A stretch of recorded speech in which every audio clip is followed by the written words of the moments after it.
Selamat petang, Tachahau, Wanakkam. Alhamdulillah Rabbil Alamin, wassalatu wassalamu ala ashrafil anbiya wal mursalin wa ala alihi wa sahbihi ajma'in. Rabbi shrah li sadri wa yassir li amri wa hlul 'uqdatam min lisani yafqahu qawli.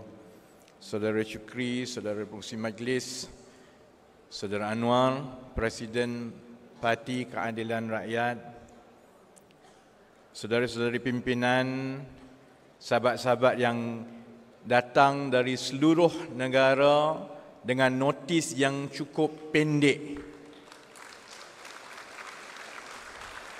Kita masih lagi ramai yang berada di luar, yang berdiri dan sebagainya. Tahniah dan terima kasih. 5 bulan lalu, kita mengalami kekalahan yang menyedihkan.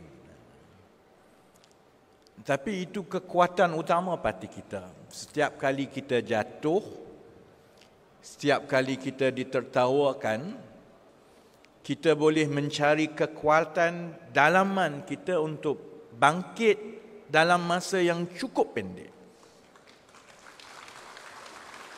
Kita mendengar, kita belajar. Kalau 5-6 bulan lepas, macai-macai UMNO bermaharajalela di media sosial. Hari ini saya berbangga dengan saudara-saudari dan seluruh sahabat-sahabat kita di luar. Saya rasa kita sudah pun hampir menang perang media sosial, saudara-saudara.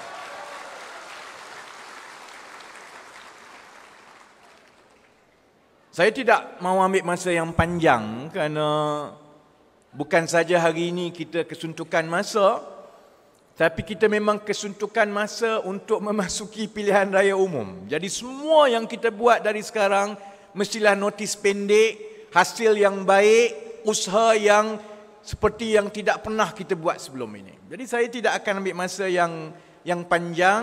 Saya mahu berikan ruang sepenuhnya kepada saudara Anwar untuk bagi amanat.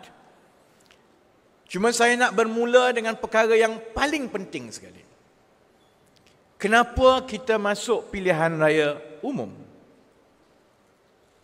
Setiap yang kita buat mestilah bermula dengan matlamat dan niat yang betul.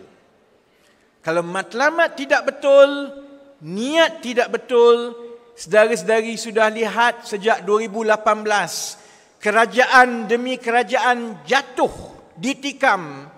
Walaupun ialah yang pintu belakang itu kata niat mereka betul, tapi kita tahu niat mereka kuasa, akhirnya mereka akan mencatat sejarah sebagai pimpinan-pimpinan negara yang paling pendek berkhidmat. Niat cukup penting. Mereka berebut sekarang. Saya nak beritahu Tan Sri Muhyiddin, saya nak beritahu Tun Mahathir, saya nak beritahu Datuk Seri Ismail Sabri. Saudara-saudari mungkin merasakan duduk di tampuk Perdana Menteri itu sesuatu yang cukup hebat.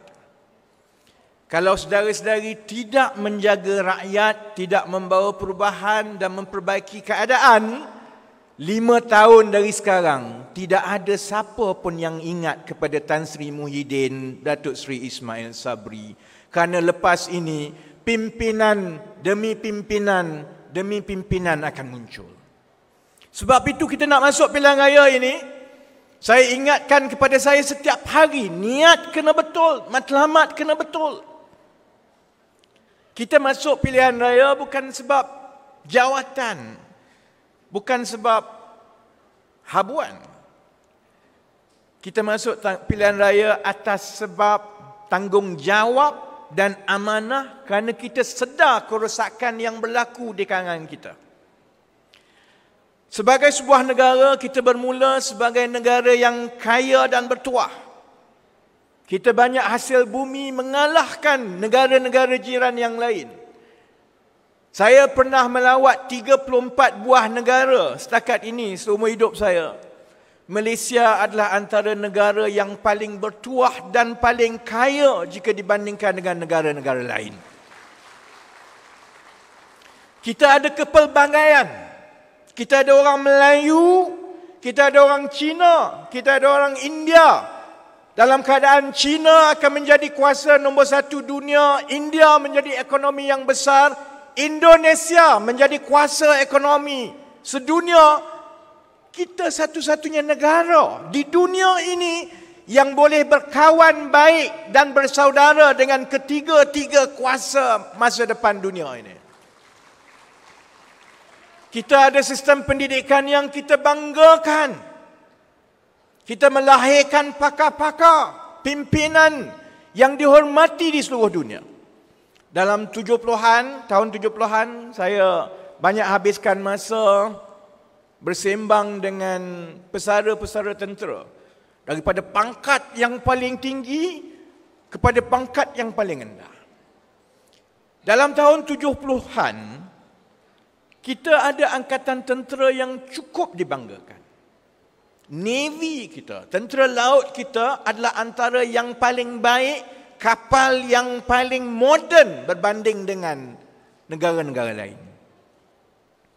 70-an dahulu kalau kita banding dengan Thailand, Burma, Indonesia, Filipina, gaji dan keselesaan rakyat kita adalah yang kedua paling baik di rantau ini hanya selepas Singapura.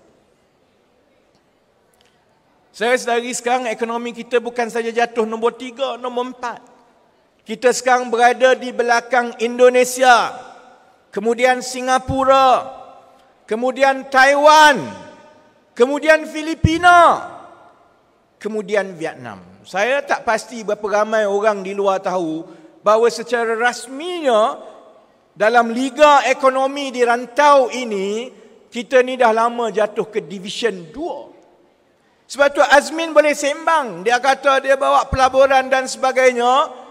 Kalau kita tahu keadaan di luar, pelabur-pelabur pun dia tengok Malaysia, dia rasa Malaysia ni kelab liga nombor 2, Division 2. Dia lebih suka pergi ke Indonesia, Singapura, Thailand, Vietnam dan Filipina. Sebab tu saudara-saudari, tadi kita dengar kawan-kawan, bagi orang yang tidak tahu makroekonomi, mungkin mereka tak sedar. Orang yang duduk dalam kepompong pejabat-pejabat besar di Putrajaya, dia mungkin kata angka-angka ini menunjukkan kita mengalami pertumbuhan yang baik. Tapi saudara-saudari tengok sendiri hari ini. Saudara Ikmal sebut, saudara Kak Salbiah beritahu. Kehidupan rakyat kita menjadi semakin susah. Anak-anak muda, kalau dia bersusah payah daripada muda pun, cemerlang di sekolah. Cemerlang di sekolah menengah, masuk universiti, belum tentu hidup dia akan lebih baik. Kalau belajar pun dia tidak dapat pekerjaan yang setimpal dengan kelayakan. Kalau dia berniaga, kais pagi, makan pagi. Anak-anak muda kita, kalau tengok di Lembah Kelang, saya tak tahu yang lain. Saya ada lebih kurang 130 orang pekerja yang semua muda-muda, umur 25-26. Satu perkara yang saya tengok cukup berbeza dengan generasi saya 20 tahun lebih. Saya dulu umur 25 tahun sudah beli rumah. Dah tak menyewa. Saya tengok anak-anak muda sekarang umur 25, 26, walaupun kerja baik, hampir semuanya akan tinggal dengan ibu bapa. Sebab mereka tak mampu untuk menyewa, apatah lagi untuk membeli sebuah kediaman, saudara-saudari. Kita tahu tentang angkatan tentera kita. Saya tak payah ulang. Lagipun saya nak simpan peluru lah. Latif bagi dia bercuti 2 hari dengan isteri-isteri dia. Yang mana satu ikut suka dia lah. Jadi hari Sabtu ni, esok hari Ahad saya tak sentuh Latif. Tak apa. Tapi saudara-saudari tahu tentang angkatan tentera kita. Yang melemahkan angkatan tentera kita bukan askar. Pak mentua saya pesara tentera. Mereka ini sampai sekarang cukup bersemangat. Cerita zaman konfrontasi Indonesia dahulu. Yang melemahkan angkatan tentera kita adalah apabila peruntukan demi peruntukan yang sepatutnya pergi kepada kelengkapan persenjataan kebajikan tentera kena sakau dengan menteri, saudara-saudara. Sekarang bukan saja kena sakau dengan menteri.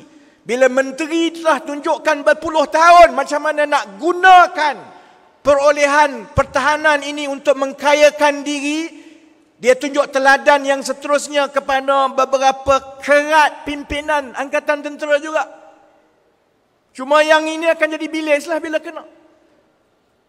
Masalah ini akan berterusan. Sebab itu orang kata, kita tengok negara-negara jiran kita, dia beli kelengkapan tentera yang cukup baik. Indonesia, Singapura, orang beli kapal, orang beli peluru berpandu, kita ambil duit ratus-ratus juta, beli putik kapas dan tisu, saudara-saudara.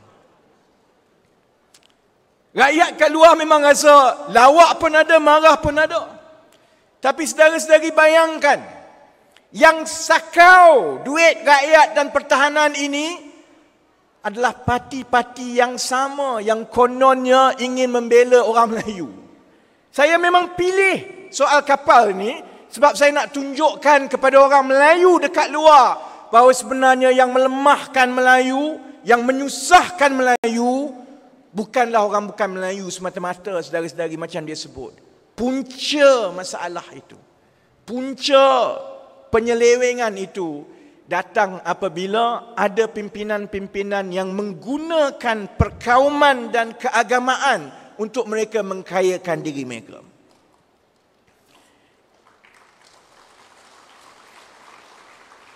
Soal ibu-ibu tak payah katalah. Cuma isteri saya bernasib baiklah. Sebab dia yang beli, saya yang bayar. Jadi mungkin ibu-ibu lain, dia kena bayar. Saya, yalah, tiap-tiap bulan saya tengok. Sebab itu kadang-kadang, dulu 50 dapat banyak ni, RM100 dapat banyak ni. Sekarang ni, kalau pergi McDonald, 3 orang makan, paling kurang RM50-60. McDonald masa saya sekolah dulu, selalunya RM5-6 je. Kalau gaji seorang itu RM1,500 sebulan, RM2,000 sebulan, dia nak belanja RM100-200 untuk makan McDonald je. Bukannya makan benda mewah pun, McDonald je. Sebab itu dia kena tunggu duit BRIM dulu. Memang betul, Najib cukup bangga kononnya dia bagi duit kepada rakyat. Dia tak sedar hasil daripada dia menguruskan ekonomi ini sampai duit BRIM itu sebenarnya hanya untuk membeli barang-barang atau makanan yang rakyat biasa ni nampak mewah. Sebab dia tak mampu dengan gaji kehidupan dia tiap-tiap hari. Sebab itu saudara-saudari, di ambang kita masuk PRU 15 ini, kita perlu tetapkan niat kita. Kita masuk pilihan raya bukan sebab jawatan. Dan saya sebut awal supaya kalau ada yang tak dapat jadi calon, jangan kamu sabotaj. Jangan kamu buat hal.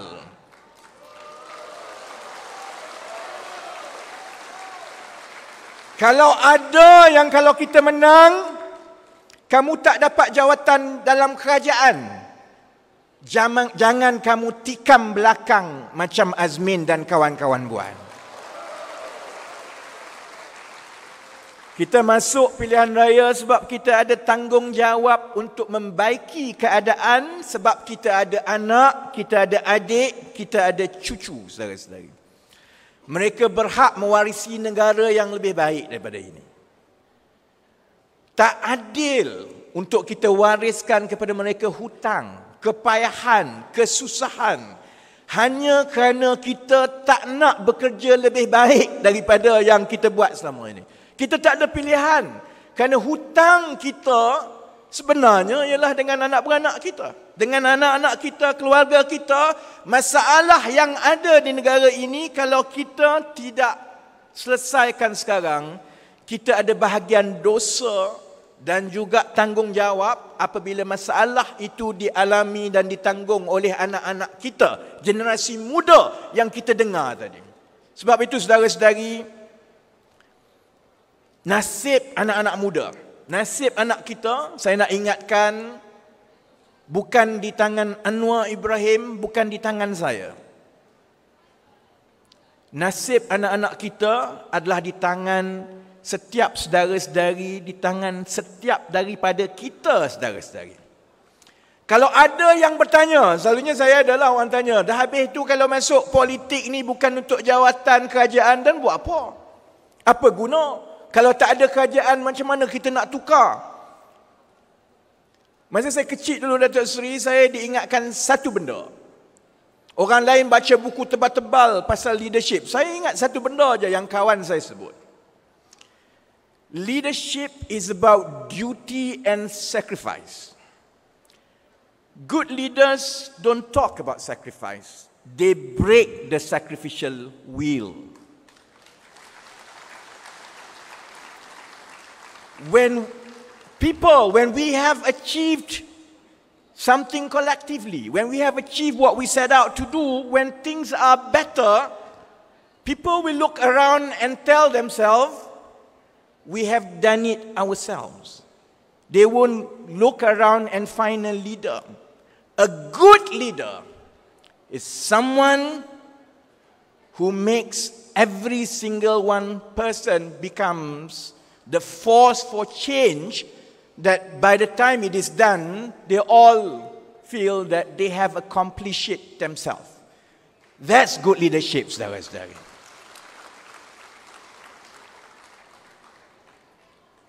Sebab itu, akhir sekali lagi kita perlu memimpin. Musuh-musuh kita mungkin suka mengejek kita, mempermainkan kita, tapi mereka lupa sebenarnya selama 20 tahun kita telah memimpin perubahan di negara ini. 1998 dahulu, bila reformasi berlaku, pimpinan-pimpinan senior kita mengambil keputusan kita mesti membawa politik pelbagai kaum. Ramai yang marah pada ketika itu. Ramai yang salahkan orang bukan Melayu kerana tidak menyertai perubahan tahun 1999. Atas sebab kita berpegang dan kita kental dengan politik pelbagai kaum yang kita pimpin itu, kawan-kawan lama kita seperti PAS meninggalkan kita. PAS meninggalkan kita bukan soal lain. Soal mereka tidak yakin boleh menang untuk menjadi gabungan kerajaan persekutuan kalau mereka tidak memainkan isu perkauman dan keagamaan. Mereka tak percaya dengan politik pelbagai kaum yang kita bawa. Tapi saudara-saudari, kalau tidak kerana politik pelbagai kaum itu, kalau kita tidak berpegang teguh dan memimpin walaupun kita dicemuh, walaupun kita kalah, kita mustahil menang tahun 2018, saudara-saudari. Sebab tahun 2018 itu adalah gelombang rakyat setiap golongan. Muda, tua, Melayu, Cina, India, Iban, Kadazan. Kalau kita ambil jalan yang PAS ambil, yang sekarang ini bersatu ambil, yang Mahathir punya ni apa? Gitar. Yang gitar ambil, saudara-saudari, kita tidak memimpin. Sekarang ini kita tengok, saya kadang-kadang lawak tengok. Yalah, saya pun mengikuti jugalah perbicaraan Najib, perhimpunan penyokong dia.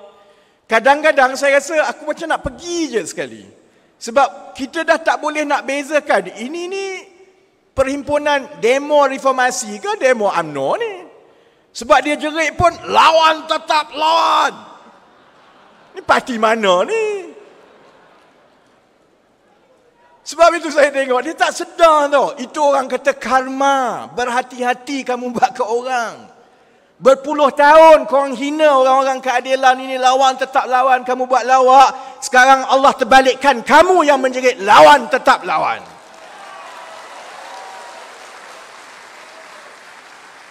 Sebab itu yakin yang kita kena memimpin. Sama seperti 2018 sampai sekarang. Orang perlekehkan kata, kamu tak buat apa-apa. Apa jasa Pakatan Harapan 22 bulan?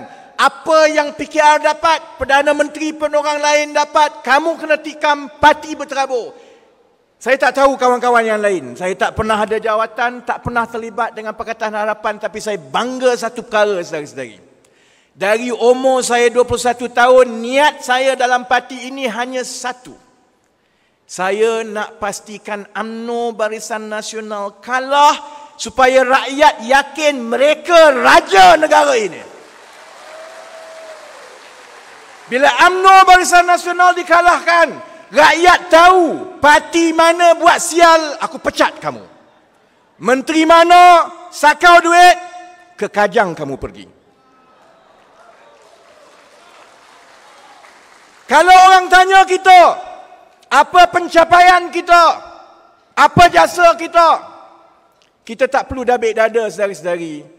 Tapi kita telah hadiahkan kepada rakyat, anak beranak kita, adik-beradik kita, satu kebebasan yang tidak pernah berlaku sebelum 2018. Kebebasan membuang kerajaan yang tidak baik, saudara-saudari. Sebab itu sekarang kita kena memimpin kembali. Yakin dengan landasan kita untuk memimpin. Kita kena pimpin supaya kita kena selesaikan masalah-masalah yang kalau kita tak ada penyelesaian radikal, adik-adik kita, anak-anak kita, cucu-cucu kita akan berhadapan dengan masa depan yang jauh lebih teruk daripada yang ada sekarang. Secara umumnya, setiap anak berhak mendapat kehidupan yang lebih baik daripada ibu bapa. The future generation deserves a better one than the previous one. Kita berdepan dengan keadaan yang terbalik. Bahawa generasi ibu bapa kita lebih berharta dan hidup lebih baik daripada kita.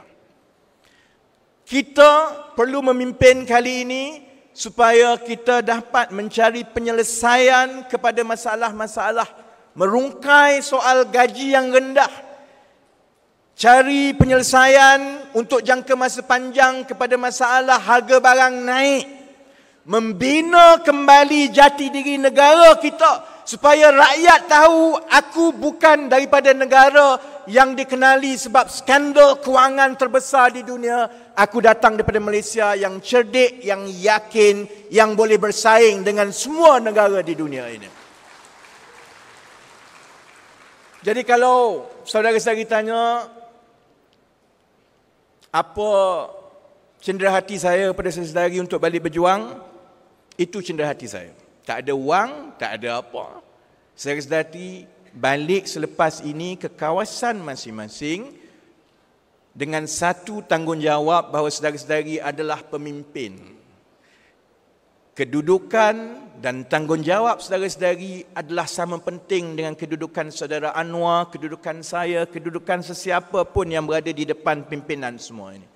Kalau saudara-saudari lemah, kalau saudara-saudari goyah, kalau saudara-saudari tidak boleh memecut dalam tempoh yang pendek yang kita ada, kita gagal dalam tanggungjawab kita kepada generasi anak-anak dan cucu-cucu kita. Jadi saya harap dengan kesedaran, keinsafan itu, saudara-saudari balik dalam masa seminggu, kita akan bagi arahan-arahan seterusnya di peringkat negeri-negeri. Kalau saudara-saudari tengok, sejak Kongres lagi, gerak kerja kita tersusun, kita tumpukan di peringkat pusat dan nasional sehingga pada hari ini. Bertitik tolak daripada hari ini, untuk 1 bulan yang akan datang, kita akan selesaikan gerak kerja di peringkat negeri dan cabang. Kita akan selesaikan soal rundingan kerusi di peringkat Pakatan Harapan dalam tempoh sebulan daripada sekarang. Dan kita akan selesaikan insya-Allah sekurang-kurangnya senarai pendek pertama calon-calon untuk kawasan-kawasan dalam tempoh sebulan daripada sekarang. Saudara-saudari balik, pikul tanggungjawab itu, cuma saya nak ingatkan ini perang. Ini perang. Perang ni masing-masing ada peranan. Kalau tak tahu mana Abang Azizan tadi, boleh tanya Abang Azizan. Dalam perang ada general. Dalam perang ada battalion leader. Dalam perang ada yang jadi infanteri, ada yang jadi artillery, ada yang jadi cavalry, ada yang jadi air support. Saudara-saudari, bila tugasan itu telah diberikan, kalau saudara adalah infanteri, saudara buat kerja infanteri. Kalau saudara memikul tanggungjawab sebagai general, sebagai pimpinan, sebagai cavalry lead, saudara-saudari buat tugas itu. Hanya bila setiap daripada kita sebagai satu ketumbukan menjalankan fungsi masing-masing, baru kita akan menjadi kuasa yang akan mengejutkan UMNO Barisan Nasional, Perikatan Nasional dalam tempoh 1-2 bulan daripada sekarang. Jadi, saya ada penuh keyakinan dengan saudara-saudari. Saya yakin kalau begini cara kita selepas 1 bulan, saya yakin kalau 1 bulan lagi kita terus boleh berlari dan memecut seperti ini, kita bukan sahaja akan mempertahankan Selangor, kita akan mempertahankan Negeri Sembilan dan Pulau Pinang, kita ada peluang untuk membentuk kerajaan dalam pilihan raya umum akan datang. Sebab itu jangan tanya saya soal bila pilihan raya umum. Bila dia nak panggil pilihan raya umum, biar dia bergaduh sama dia. Yang ini nak macam ni, yang itu nak, biarkan dia. Yang kita nak ialah kita cukup bersedia bila-bila masa pilihan raya umum dipanggil, kita akan masuk sebagai kuasa yang insya-Allah akan dapat keyakinan rakyat untuk membentuk kerajaan akan datang.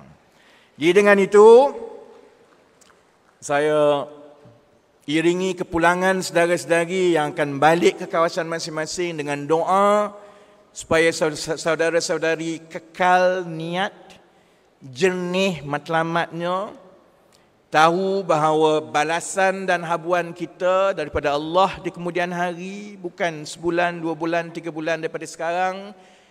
Saya berdoa saudara-saudari diberi kecekalan. Saya berdoa saudara-saudari bersabar dengan beberapa perkara yang mungkin tidak seperti yang saudara-saudari kendaki. Saya doakan saudara-saudari terbuka dalam keadaan yang pendek ini untuk mencuba segala pembaharuan-pembaharuan yang kita akan perkenalkan. Dengan iringan doa itu insya-Allah kita akan berjumpa balik dalam kongres akan datang dengan lebih besar daripada ini sebagai kerajaan baru yang memerintah negara ini, insya-Allah. Reformasi! Reformasi! Reformasi! Sekian sesi, nandri, vanakkam. Assalamualaikum warahmatullahi wabarakatuh.